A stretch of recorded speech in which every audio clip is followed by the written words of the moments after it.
Mesdames et messieurs, bonjour et bienvenue à la Table ronde, votre émission où nous parlons politique. Comme vous le savez tous, ou du moins vous devriez le savoir, le 7 juin, c'est l'élection provinciale ici même en Ontario. C'est là où les gens vont avoir à se prononcer si oui ou non nous voulons garder le gouvernement de Mme Wynne. Aujourd'hui, j'ai le plaisir de vous présenter le candidat justement pour le Parti libéral, M. Pierre Leroux. Bonjour Pierre. Bonjour, ça va bien? Excellemment bien. Good. Toi, ça fait longtemps que tu fais de la politique, tu fais autre chose, donc je te donne le temps de te présenter à la population parce que les gens de Clarence Rockland ne te connaissent pas vraiment. Non, merci beaucoup pour l'invitation d'être ici. Ça me fait un plaisir de m'introduire à les gens de Clarence Rockland. Mon nom, c'est Pierre Leroux. Je suis maire de la municipalité de Russell. Je suis un père fier de 3 gars adolescents, 19, 17 et 14.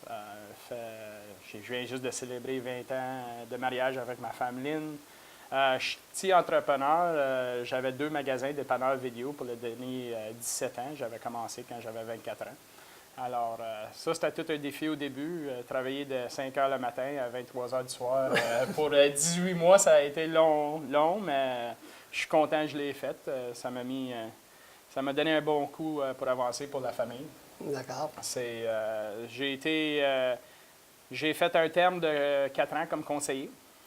J'étais élu pour un 2e terme comme conseiller, mais justement, durant la dernière élection municipale, en 2010, notre maire qui siégeait, J.P. Saint-Pierre, il est décédé en pleine campagne.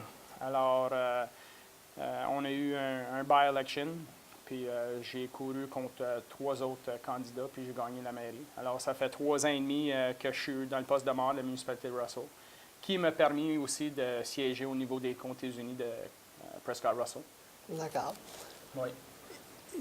Normalement, les gens d'affaires, ils sont souvent impliqués dans des associations d'affaires ou dans la communauté autrement. Est-ce que tu as eu des implications à ce niveau-là? Oui, pas nécessairement sur le côté, comme pas dans la chambre de commerce ou rien comme ça.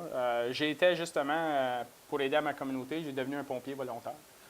Puis, il faut que je dise que n'importe qui a l'opportunité d'aider sa communauté en étant un pompier volontaire à 100 %. Même aujourd'hui, quand j'entends le bruit de la pagette partir, ces membres, là, j'ai le goût d'y aller. Non, j'ai fait 5 ans, pratiquement 5 ans avec le département de feu d'Embrun, puis c'était une expérience incroyable. Puis c'était à l'âge parfait avec les enfants.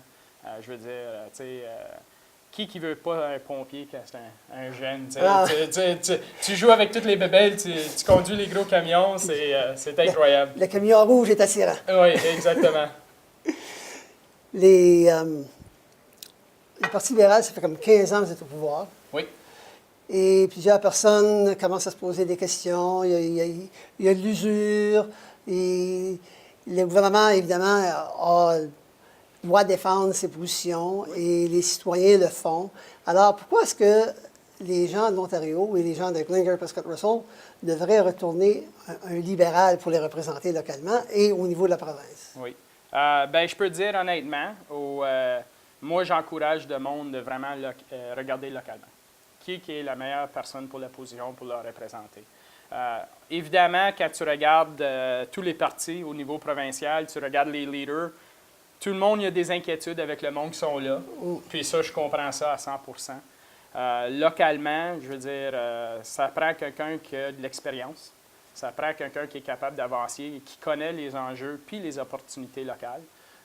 Puis moi, je pense, dans mon cas, avec mon expérience comme maire puis siéger aux Comtés unis, je connais c'est quoi ces opportunités-là puis les enjeux. Évidemment, c'est pas une position facile à être dedans. Je ne peux pas défendre le dernier 15 ans du Parti libéral, je n'étais pas là. Mais la réalité, c'est que le monde, il veut du changement. Il y a du changement au niveau du parti. Il y a beaucoup, beaucoup de nouveaux candidats qui viennent d'un poste municipal existant. Il y a plusieurs maires qui courent. Alors, c'est tout du monde qu'on veut avancer les dossiers municipaux locaux. Parce que vraiment, quand on est capable de régler les problèmes locaux, c'est ça qu'est-ce qui a un impact plus proche à la population.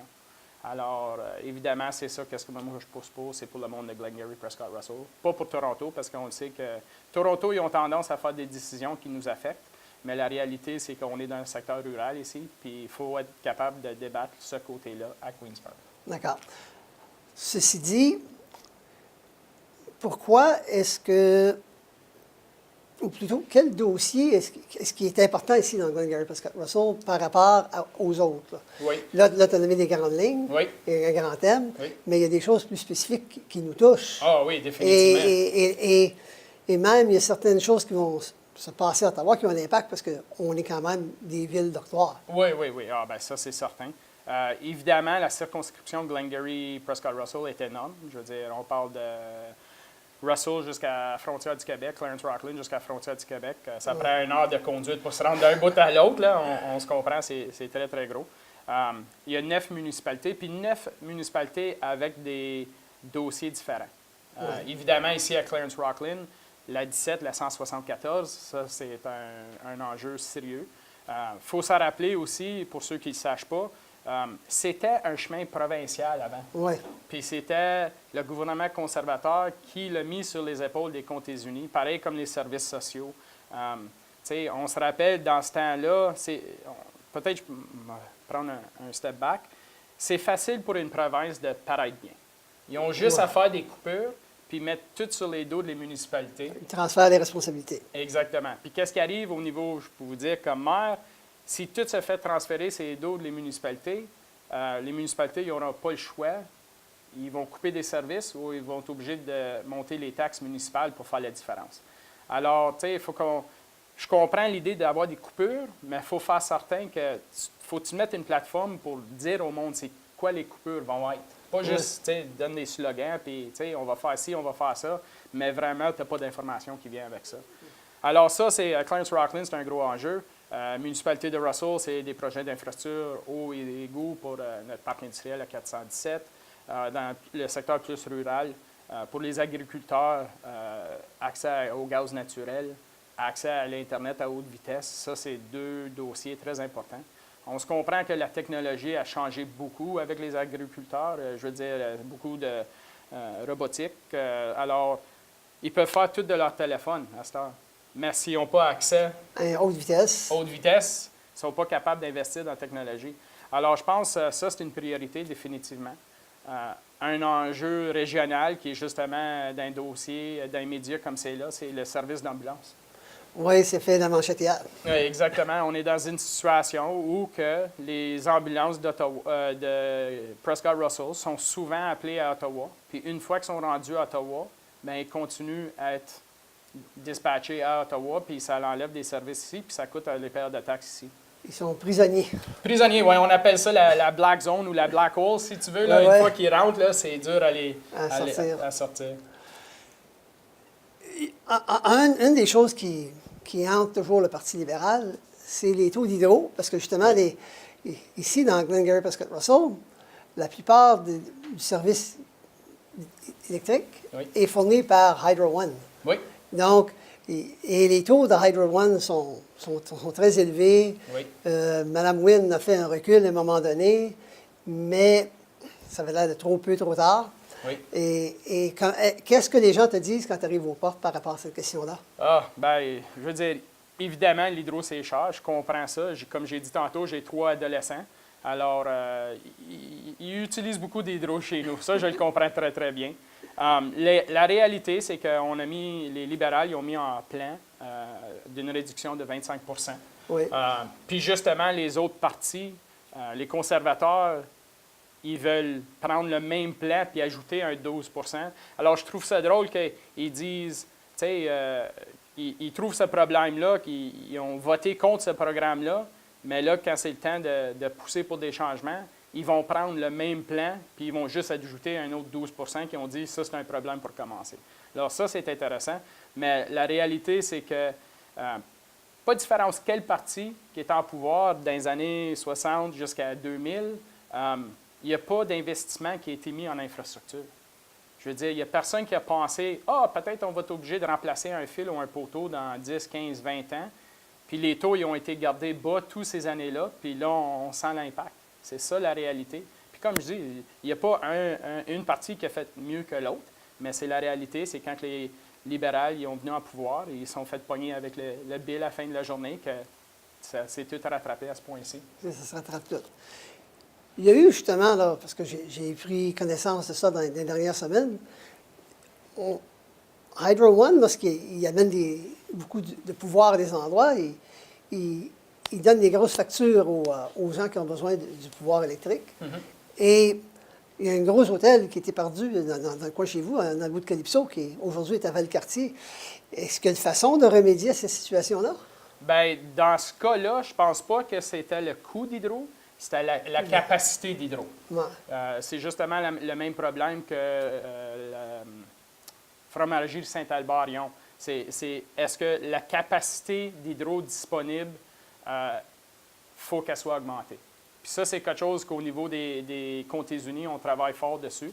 On a des réunions avec le ministre de l'Énergie, avec Hydro One. On a des meetings justement avec Enbridge Gas. Ça, c'est des dossiers qu'au niveau des comtés unis, j'ai un petit peu d'expérience à travailler pour.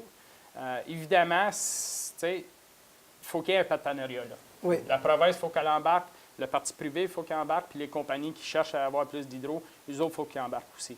Alors, c'est vraiment d'asseoir tout le monde à table et négocier, si tu veux, une entente qui est acceptable pour tout le monde. Un partage des coûts. Exactement.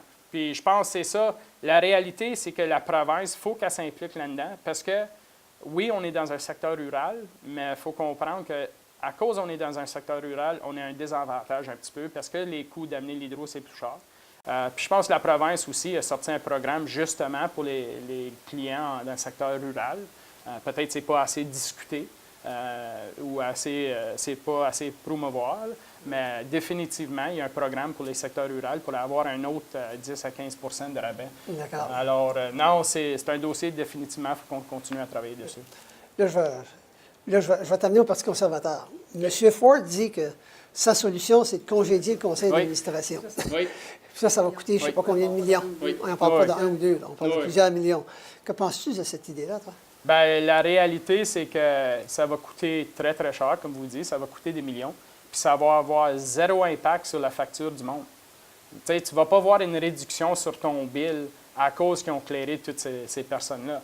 Oui, c'est un bon catchphrase, puis c'est un bon slogan, puis, tu sais, le monde sont fâchés, puis je comprends ça, mais à la fin de la journée, ça ne va pas aider aux résidents ou ça ne va pas aider à la personne qui paye son bill d'hydro du tout, là.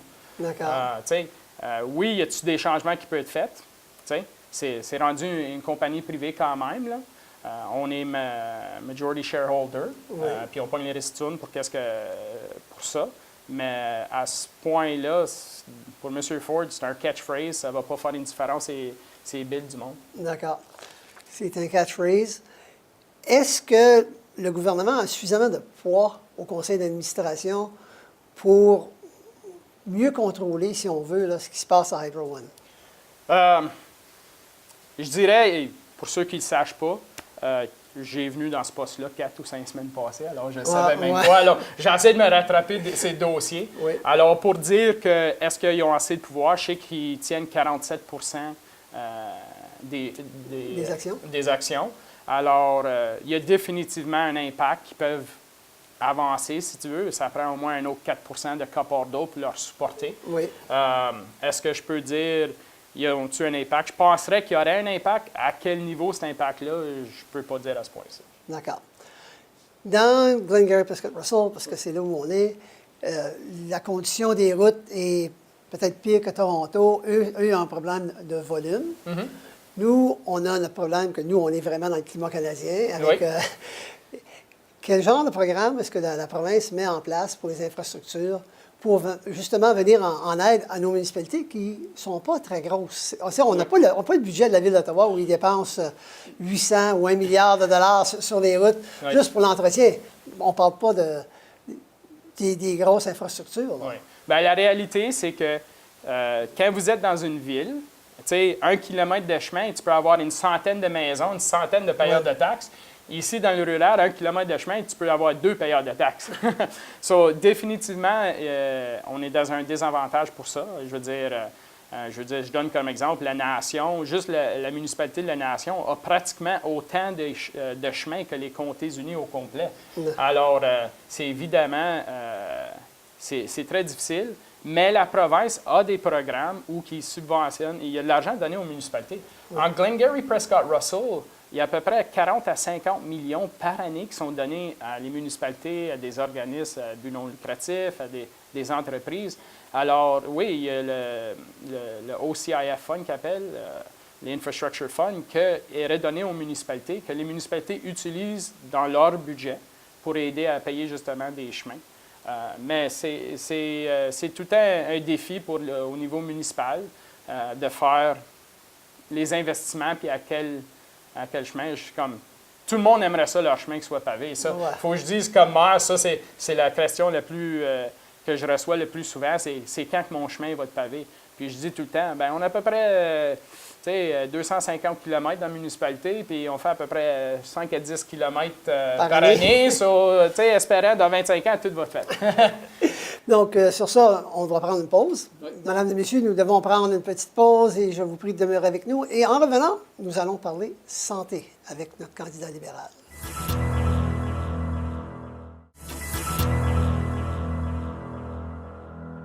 Merci d'être demeurés avec nous, mesdames et messieurs. Nous continuons notre discussion avec le candidat libéral pour Glengarry Prescott Russell, M. Pierre Leroux. Pierre, les partis font des promesses pour, évidemment, avoir la main haute sur les partis qui les opposent. Et une des promesses que je trouve intéressante de Mme Wynne, c'était d'aller engager jusqu'à 3500 infirmières. Oui. Parce qu'il semble qu'il y a un besoin là, mais il y a un besoin pas seulement qu'au niveau des infirmières. Oui. Ça, c'est comme un slogan, ça aussi, parce que, dans le fond, c'est eux de qui on entend souvent parler, mais les gens ont des périodes d'attente pour toutes sortes de services. Et même, je vais t'informer de quelque chose, là.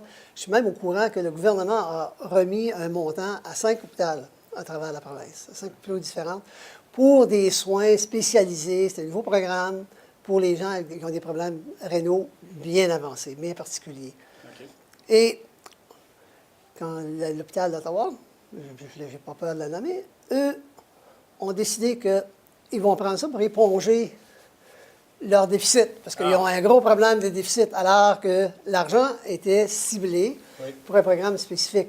Comment est-ce que le gouvernement peut contrôler ce genre d'activité, ou est-ce qu'il fait même des efforts pour le faire? Oui. Je ne suis pas au courant de ce dossier-là. Non, ça c'est sûr.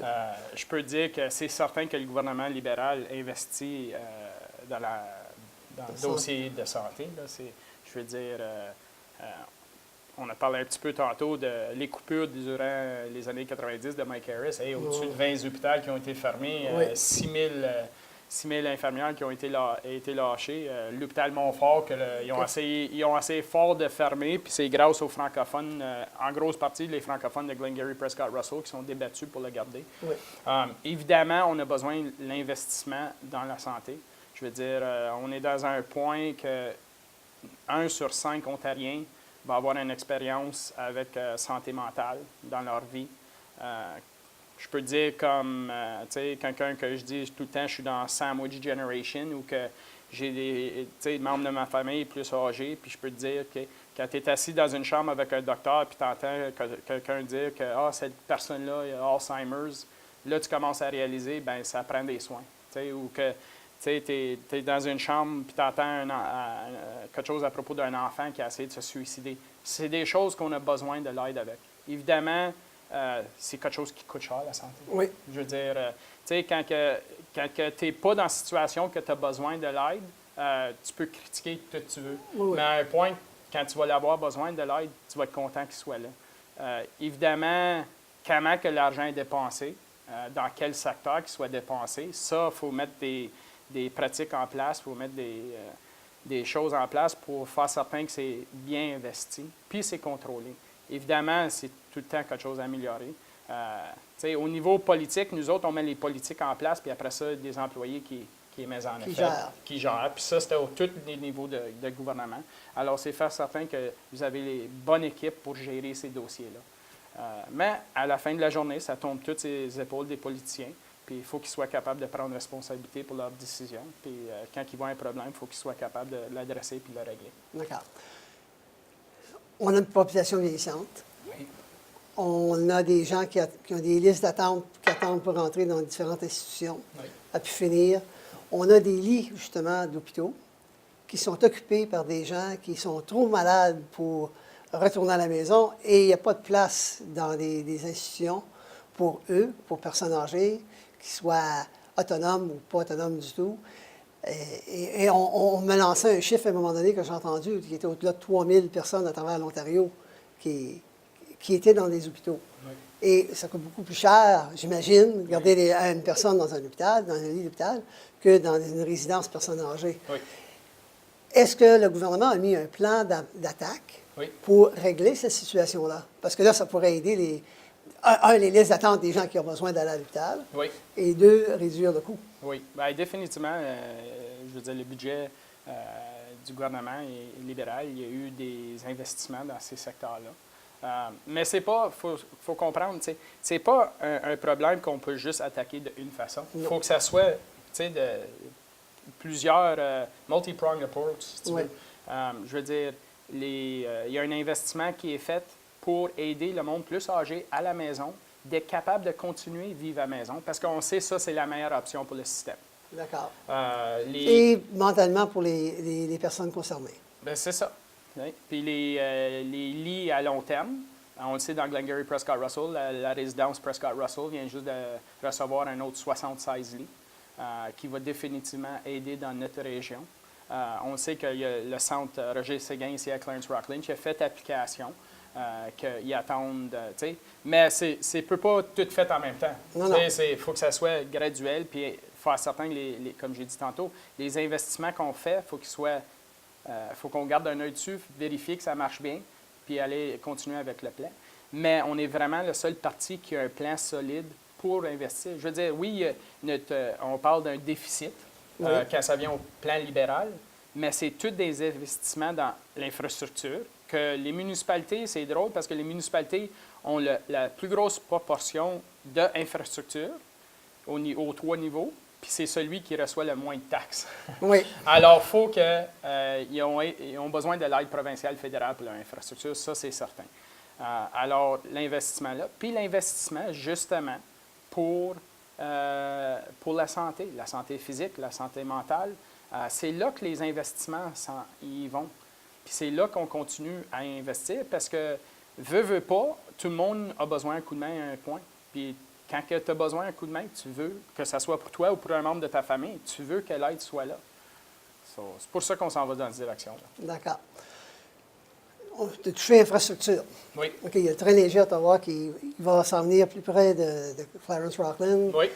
dans les 5 prochaines années. Oui. Ils vont lancer la première phase au mois de novembre, si tout va bien. Oui. Votre gouvernement, Mme Wynne a dit que vous êtes le seul qui a vraiment pris un engagement pour continuer les phases 2 et 3 pour Ottawa, exemple, Oui. parce que c'est ce qui nous touche de Oui. plus près. Il y en a ailleurs dans la province, à Toronto, etc. S'il n'y a pas d'argent, qu'allez-vous faire? Parce que présentement, s'il manque d'argent, si le déficit provincial est trop élevé, Oui. allez-vous toujours continuer à supporter ces projets-là? Comme je dis, je ne suis pas à ce niveau-là encore. Moi, c'est vraiment Glengarry Prescott Russell que je concentre dessus. Évidemment, pour nous autres, le LRT, ça a directement un impact sur le monde de Clarence Rockland pour la 17. Oui. Je sais que notre gouvernement a mis 40 millions de côté pour justement élargir. Le problème, ça vient tout le temps au dollar puis au cent. Oui. La réalité, c'est que il y a 3 partenaires dans ce projet-là. Oui. Il y a 4. Province fédérale, les Comtés unis pour le chemin 17, puis Ottawa pour le 174. Oui. Puis 40 millions de mis de côté pour la province. C'est un projet du côté des Comtés unis, c'est un projet d'à peu près 130-135 millions. D'accord. Pour la partie... Pour la partie dans les Comtés unis du chemin 17. D'accord. Puis, tu sais, on parle de Cannon Road jusqu'à Trim Road. Oui. Puis du côté d'Ottawa, c'est un 200-300 millions. Dans ce range-là, je n'ai pas exactement le chiffre. Mais la réalité, c'est qu'on pourrait l'aider de l'avance avec notre côté, faire un 4 voies ou améliorer. Mais si Ottawa ne sont pas embarqués, on va se trouver dans un entonnoir. Oui. Puis le problème n'est pas réglé. Alors, il faut faire certain que tout le monde est à la table. Personnellement, tu sais, Ottawa, ils ne planent pas ça avant 2031. Du niveau provincial, moi, j'aimerais leur dire, ben vous voulez de l'argent pour les LRT, mais tu sais, vous allez aider avec ce problème-là aussi. Là. Tu sais, ça y a définitivement un impact. Alors, je pense, mais priorité pour moi, ça serait vraiment qu'on redonne la 17 au niveau provincial. Je pense que ça, c'est la première étape à commencer avec. Je suis d'accord. Alors, au Comté-Unis, toi, tu sièges là. Oui. Et donc, ce que tu nous dis, c'est que les... Et je comprends, parce que l'entonnoir, ça va être affreux. Oui. Ça ne va rien aider. Non. Absolument rien. Peut-être même créer des problèmes. Donc, vous voulez avoir Ottawa assis à la table. Oui. Et moi, lorsque j'ai parlé comme au maire de la cité de Clarence-Rockland il y a quelques années passées, disons 2 ans passés, il dit « Ottawa sont prêts. Ils veulent juste avoir quelqu'un qui va payer. » Ouais. Ben, c'est ça. Tu sais, c'est facile pour tout le monde de dire « Oui, je suis prêt à faire, mais vous allez payer pour. Ouais. Tu sais, puis à qui regarde quand il dit « On a besoin de l'argent? » Ben, c'est à la province puis au fédéral. Alors, c'est pour ça que j'ai dit tantôt, c'est facile pour une province de paraître bien, afin de donner tout aux municipalités, puis laisse les municipalités avoir les problèmes à régler.